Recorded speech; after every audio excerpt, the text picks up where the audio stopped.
Financial crisis legislation, how banks wrote the rules of their own salvation. 1. The crisis reform cycle, theater, not safeguard. Every financial crisis predictably ends with a public relations blitz. Politicians posture, bankers issue contrite statements, and hurried legislation is introduced to protect the public. Yet historical evidence shows a more cynical pattern.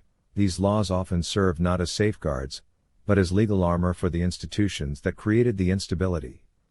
From the 19th century to the present day, crisis-driven reform has rarely disrupted systemic risk. Instead, it consolidates institutional power, re-establishes public trust superficially, and ensures continued access to state support. The aftermath of every meltdown is less about resolution and more about risk redistribution, from banks to taxpayers. The moral of the story?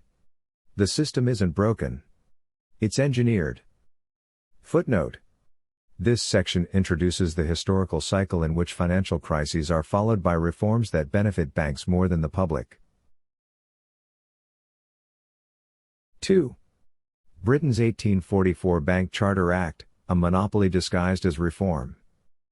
In response to repeated 19th-century banking panics, Britain passed the Bank Charter Act of 1844. Framed as a stability measure, the act centralized currency issuance within the Bank of England. Smaller, regional banks were stripped of the right to issue notes, effectively creating a state-sanctioned monopoly. The legislation was marketed as a move toward monetary discipline, yet its underlying function was institutional protectionism. By eliminating currency competition, it safeguarded the state's favored financial agent and cemented systemic centralization. Crisis had once again been leveraged to eliminate challengers, not protect citizens. Footnote.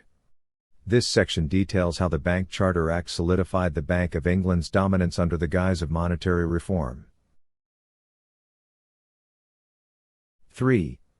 U.S. Civil War Banking Acts, bond sales disguised as stability.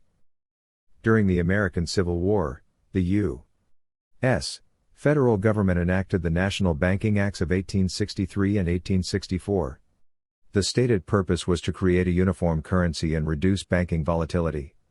However, the actual structure mandated that banks purchase federal bonds as a condition for note issuance. This effectively turned the national banking system into a captive market for government debt. Currency stabilization was merely the rhetorical cover. The true design was financial conscription.